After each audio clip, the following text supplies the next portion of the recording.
CityCast from Explocity. Every summer, the heat grows more fierce.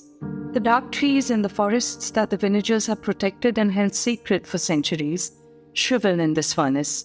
Even the peafowl that roam the slopes are too listless to call out to each other, and the silence in the forest settles heavily around Chand and Munya. As the temperature soars, the red rot spreads across Chand's land. The blight races from field to field, no matter how diligently the farmers of Titarpur uproot the infected clumps of sugarcane. The stench, fermenting, gangrenous, rides across the fields along with the smell of burning crops. Bugs fatten on the spoils, and white grubs scuttle out of the way of the flames, fastening onto new stands. The rot takes hold easily. The land smolders.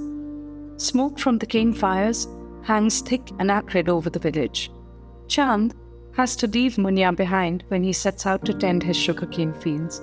He ignores his daughter's pleading eyes, even though it's her birthday week, gently turns down her soft demand to be carried there on the high throne of his shoulders, to be included as an essential part of his working life. Chand tells her, "You're 8 years old, all grown up now. Don't give your aunt any trouble while I'm away. You promise?" She nods reluctantly. Munya's silent prayers work. Her aunt leaves to collect wood for the stove, and in a flash she is out exploring.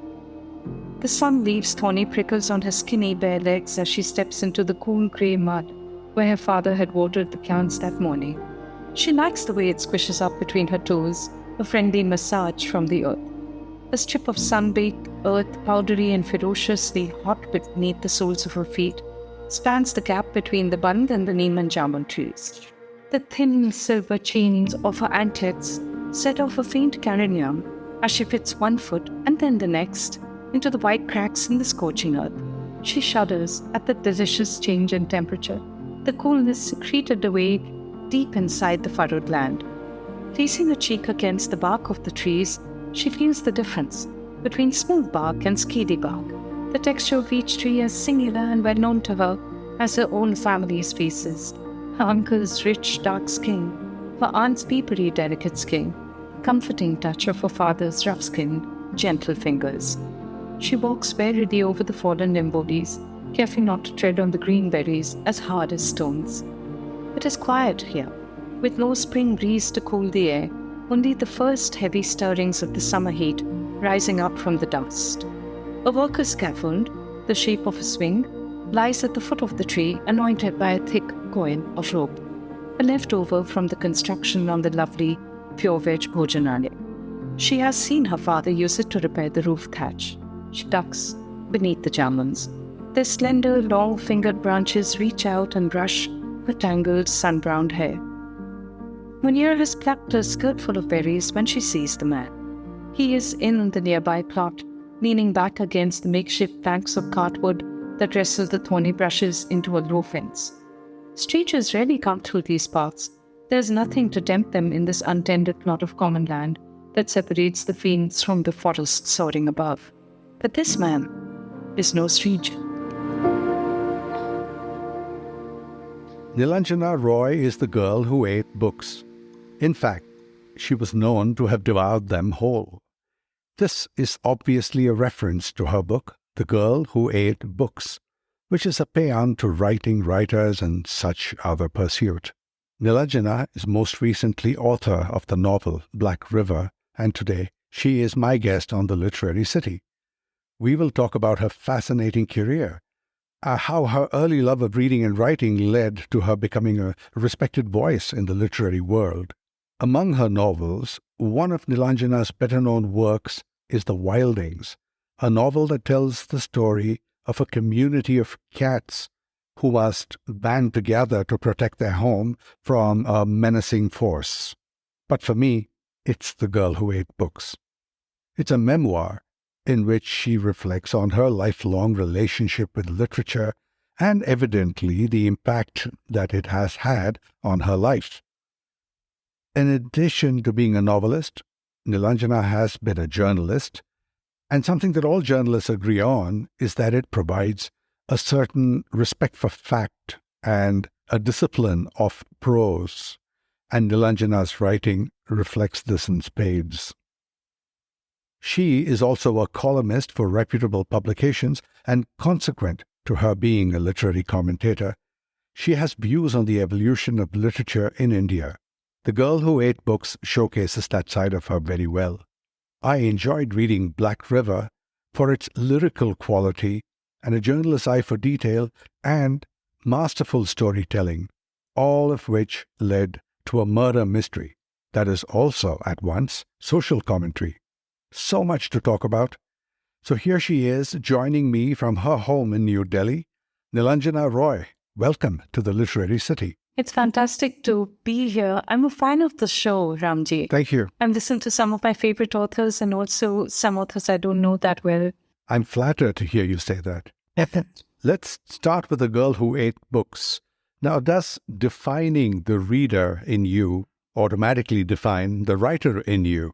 That's a great question because for so many of us, Ramji, I think we come to the whole profession of writing and the business of starting tentatively to work out what we want to write out of a great love for story in one form or the other. How did you get so many books to eat? I was extremely lucky, to be born into a family of so many readers of so many different kinds and forms. Worked out for you.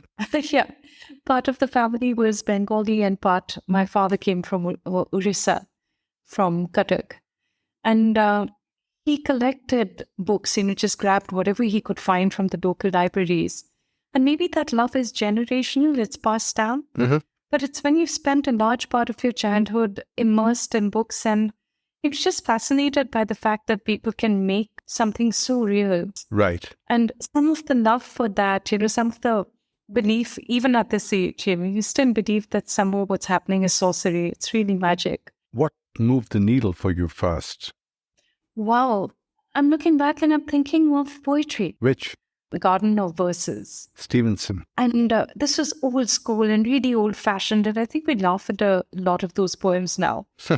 And I managed to read the first line of Walter de la Mare's Silver. Right. In fact, you have a quote, right? Yeah.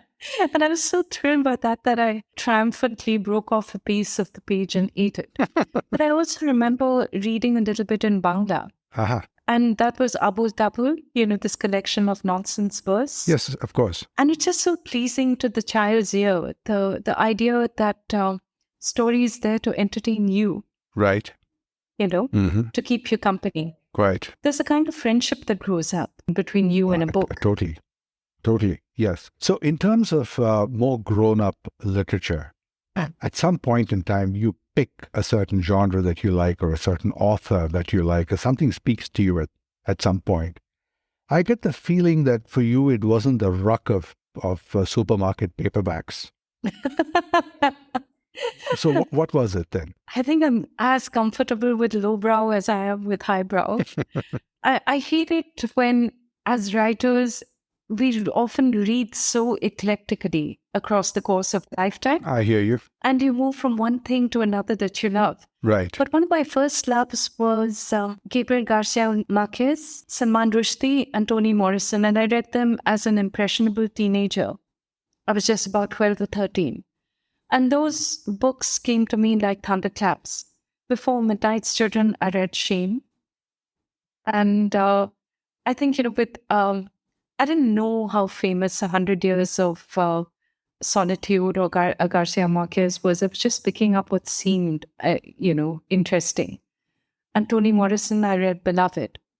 And with each of those books, it was so different from what we've been reading in school or even the James Hadley chases that, used to be part of the circuit. Some amazing writing there, though. You just don't know that people could do that with language, with story, with the imagination. Totally. It set my world on fire, Who can write like James Hadley Chase? The atmosphere was so thick that you could lean on it. Irresistible. With anything that Pulp Fiction, what it does really well, whether it's Mills and Bones or whether it's James Hadley Chase or Alistair MacLean. And we're going back, this is clearly a dated conversation. We're talking about books from our childhood and our generation when we were in our teens. Hold on just a second. So I'm not allowed to say when 8 bells toll? This is such a reader-to-reader conversation. Isn't it? The reason that I don't dismiss spark fiction is because those authors have a little trick of the trade. They make you read. So true. It's very, very rare for people to sit there with a Daniel Steele or a Dan Brown and stop halfway through. Right. It's like white sugar. Once you start off, you're hooked. But the books, I didn't even realize that Garcia Marquez or Salman Rushdie or Toni Morrison were great literary figures. You don't think in those terms as a young reader. Yeah. You're just astonished at the world that's opening up to you. It doesn't feel like a place of the imagination. They feel absolutely real and, in a sense, more real. Isn't that what you're hungry for as a reader and then later as a writer? Much of the credo in The Girl Who Ate Books is this chapter on reading Indian writing in English. Specifically, I'd like to talk about your descriptions of Sheikh Deen Muhammad, and you paid a lot of attention to him. Why? Did you find him particularly fascinating? He was such a fascinating figure. If you're looking for an ancestor for Indian English writers, you have this writer who's not from the metropolitan centers. He comes out of Bihar, which has its own, incredible history with Nalanda University and a history of scholarship that comes before, and it's produced writers like Amitav Kumar and etc. In the modern day. But he comes out of Bihar. He's a soldier in the British Army, and then he goes across to England. And in this enterprising way, first he starts off a coffee house. Uh-huh. At a time when coffee houses that takes a lot of guts to walk in there and say, I'm going to meet you on your own turf and I'm going to set up what is in effect a salon, for London's brightest wits to come and engage over boats of coffee and exchange the gossip of the day and read the periodicals and, maybe go off after that to their balls and dances and stuff. I think I was fascinated by some of the details of this. It sounded pretty racy, this whole thing about ladies who went there to have their bosoms hennaed in daring patterns and Now, all if of I had that. $1 for every time that I wanted to henna The henna? Okay. You just got to pick the right pattern, Ramji. Now you tell me. Back to Dean. And what he's great at, this ancestor of ours, we think of literature as this lofty thing. But what he's really great at is the gossip.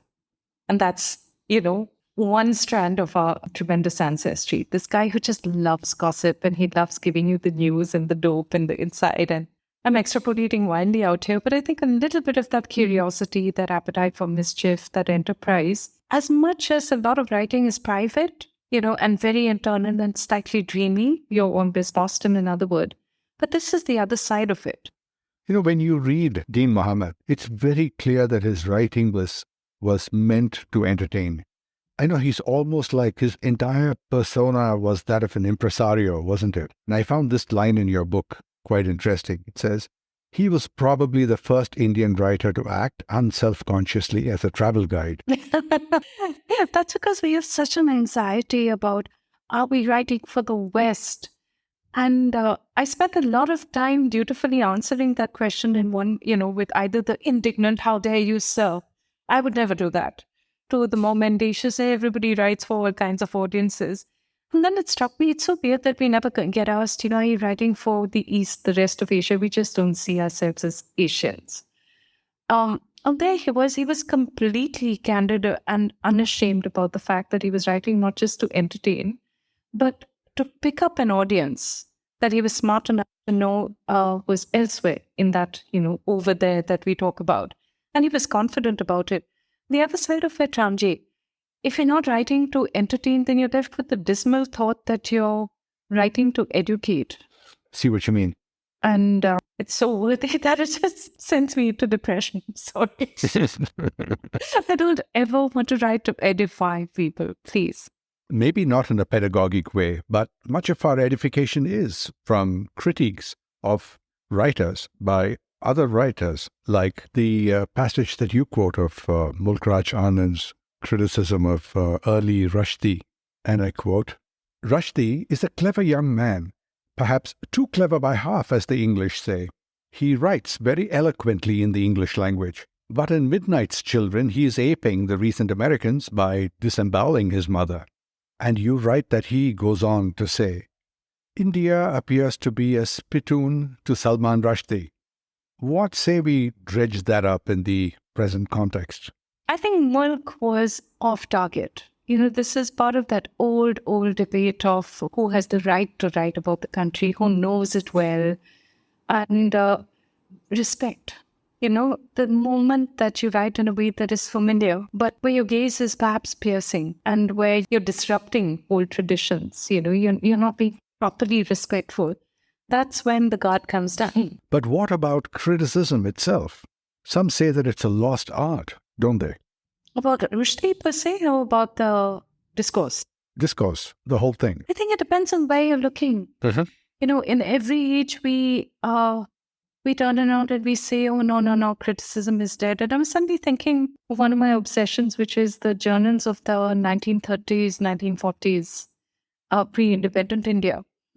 But a lot of them used to run these wonderful review sections, confidently reviewing books across Indian languages and sometimes across European languages. When you're comfortable in your skin, then you're not either looking for validation from a writer, or you're not looking to pull a writer down because somewhere the approval that he's getting makes you uneasy, which are two of the most common reactions that you get. It used to happen in other places as well. It's happened in Chile and Colombia and all of that. And I think what you've hit upon is something a little deeper than, these gossipy exchanges or whatever might suggest. You're almost asking, where is the serious engagement? Thank you. And by which you don't mean the solemn engagement. No, you're right. Yeah. You're just saying, where is the place where we discuss books, not in isolation and not just as, they write so well, those sentences made me feel something. But where do we place them in a kind of historical context? Where do we look at something like Victory City, which moved me greatly, simply because writing into this time, in this part of the century with half the world on fire and, with democracy becoming this threatened, available only to the elite in a few countries export. If at all. Yeah. And there's Rushdie, but something timeless. It's difficult to reduce a book just to a couple of pithy elements. But in a sense, he's saying golden ages will happen. And they will also pass. And the age of repression is inevitable. But that in its turn will also crumble and die and yield to something better that we may not ever live to see.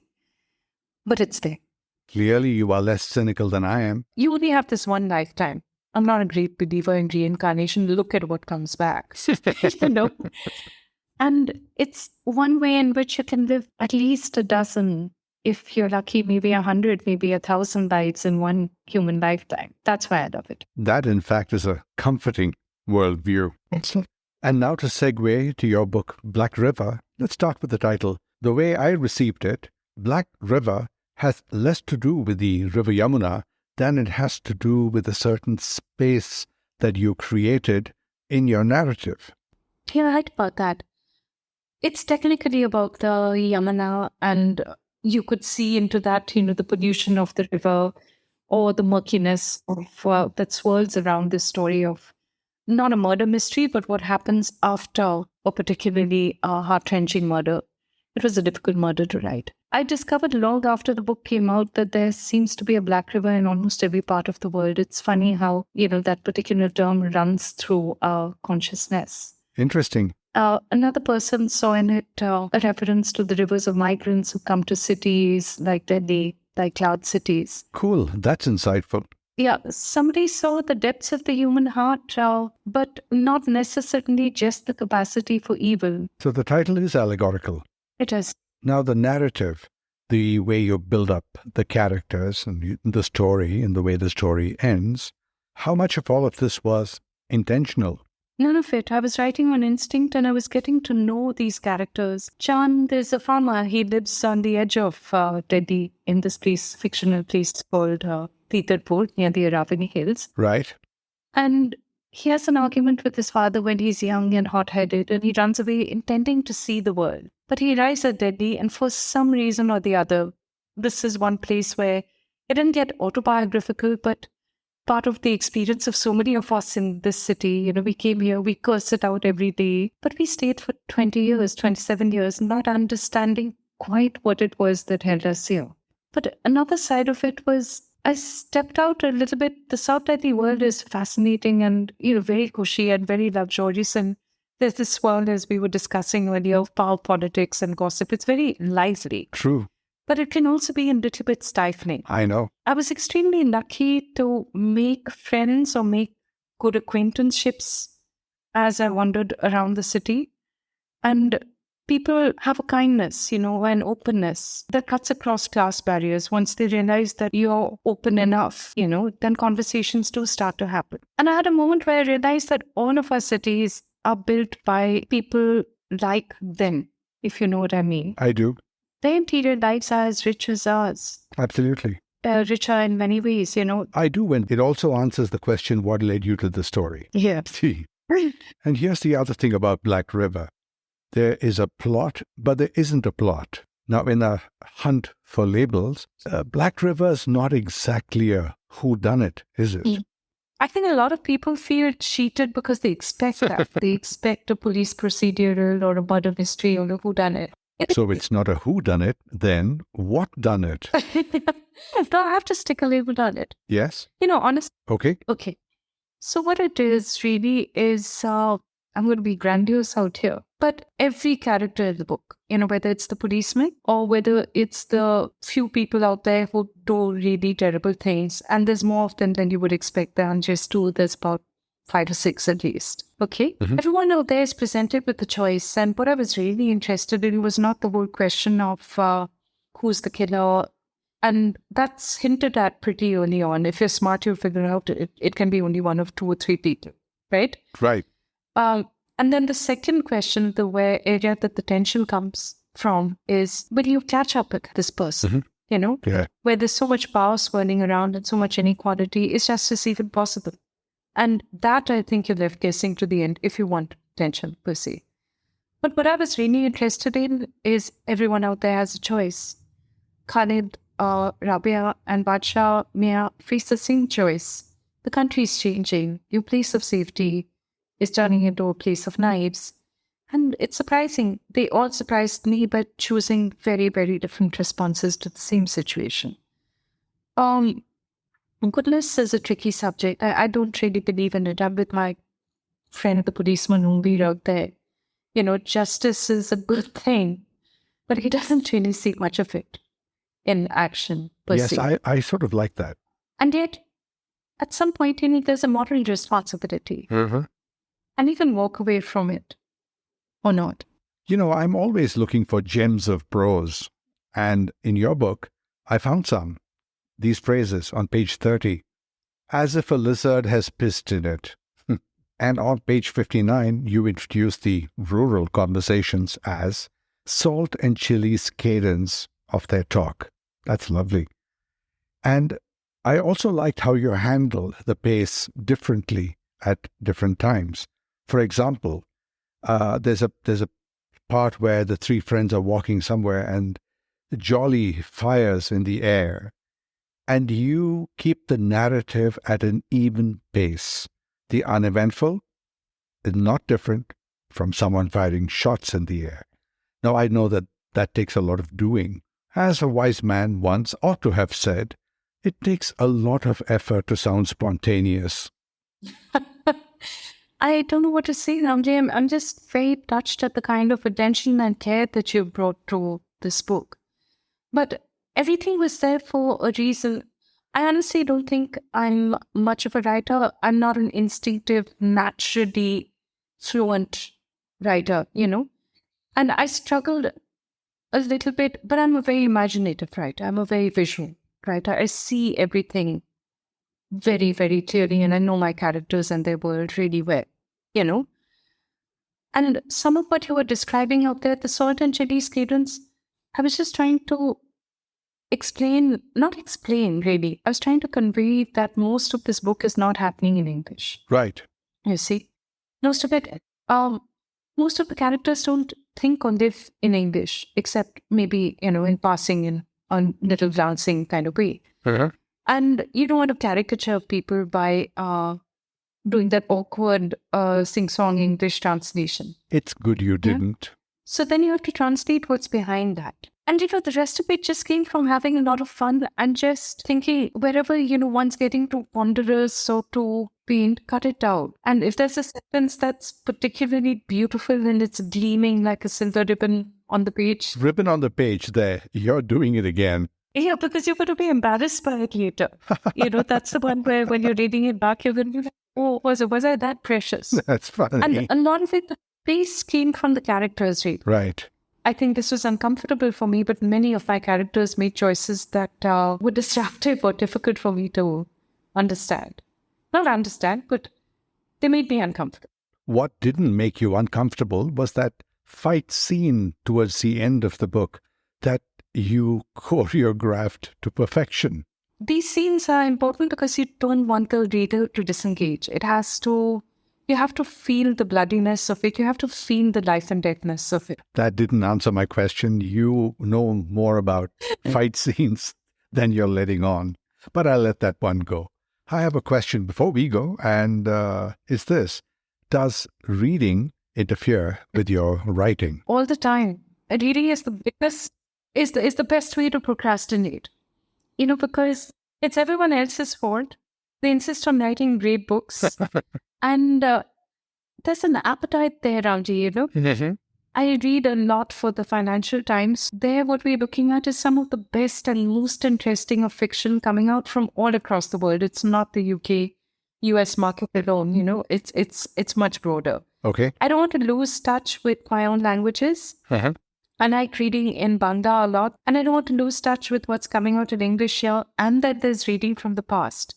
So I can easily convince myself that it's my duty to read rather than write a chapter. But then you know what happens? The page calls you back. What pulls you back, though, is writing itself. It gets your pulse racing. It's the only thing that you want to do. And really, I came late to it. I only started to write and publish my own books when I was 37. And I'm in my early 50s now. And I'm looking ahead at time and side-eyeing it. And I'm maybe 20, if I'm lucky, 25 years of decent writing left. That's not that many books. So I really want to make it count. Among these many books, are you going to write a biography of Dean Muhammad? I could not hope to match what he says about himself. The boy's got chops. Well, someone should. And if anyone can, you can. Well, after the next set of murders, Who knows?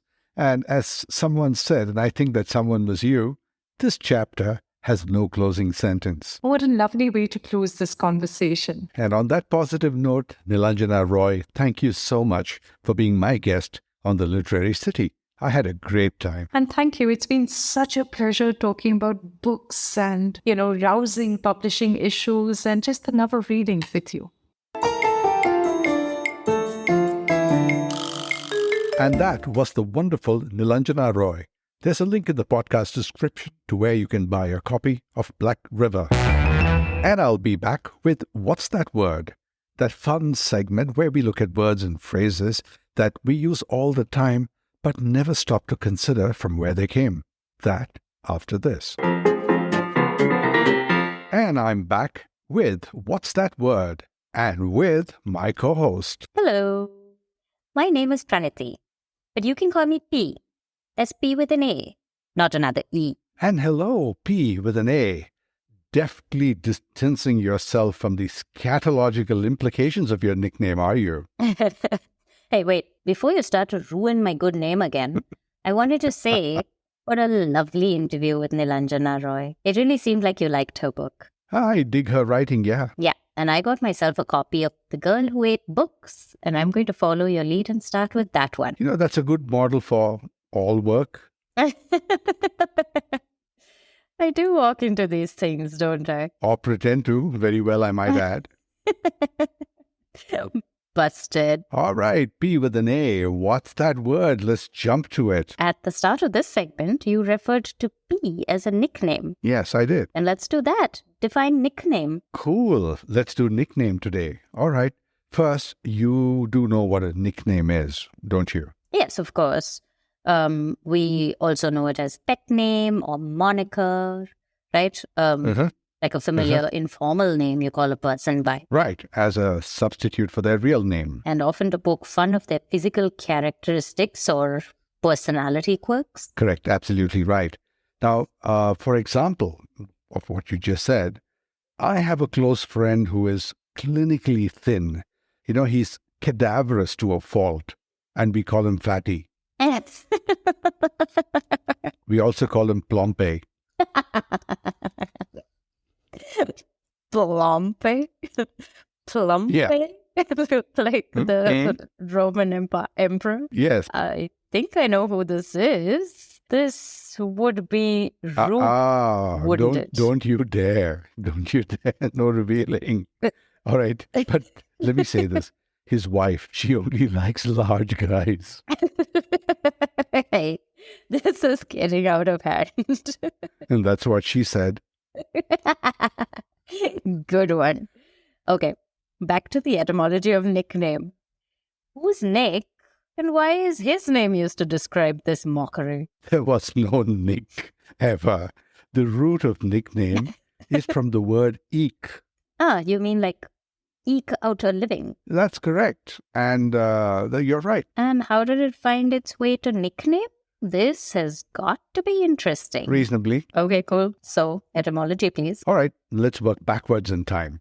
Now, as you said, in the present day, eke is only used in the context that you described, like eke out a living. By present day, I really mean the end of the 16th century, towards 1590, when eke was also known to have been defined as to make a supply of something go further, or last longer. Okay, I get what eke means in that context, but as a nickname? All that we discussed till now was your reference to eke out a living, which was the usage in modern English. About 300 years before this, let's call it the year 1300. In the Middle English, the word for another name was eke name. Just when you say eke name, it just meant the other name. And in time, the usage became corrupted to neek name and eventually nickname. Ah, fascinating. See, no one called Nick. I guess. So were nicknames used in the same way we do now, like in funny or sarcastic ways? Not at all. In 13th century England, last names or surnames had not quite caught on. And people were referred to by a physical trait, usually, like the color of their hair. So take black, which referred to someone with black hair. And he was probably referred to as Mr. Black. In the same way, Mr. Brown or Mr. White. And in the Middle English again, Russell is an eke name. Did you know that Russell means red-haired? Oh, wow. I did not know this. I do know a couple of Russells. But I guess that's the same in French. Lenoir or Leblanc. Lenoir, Leblanc, quite right. And, these were called someone's eke name or other name. And as I said before, neek name and then nickname. I suppose it's not hard to figure out how these things can end up referring to a very skinny guy as Plompe. There you go. And do name short forms count as nicknames? Yes. Like Bob for Robert. Yes. Or P for Pranati. Okay. This is where we began. This is where we began. And this is where you say... Bye.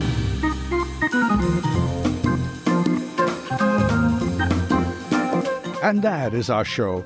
I'd like to thank my guest Nilanjana Roy and my co-host Pranati P with an A, Madhav, and you for being here and for listening and for being so wonderfully supportive. We absolutely love receiving your emails and we apologize if we are not able to reply to every one of them.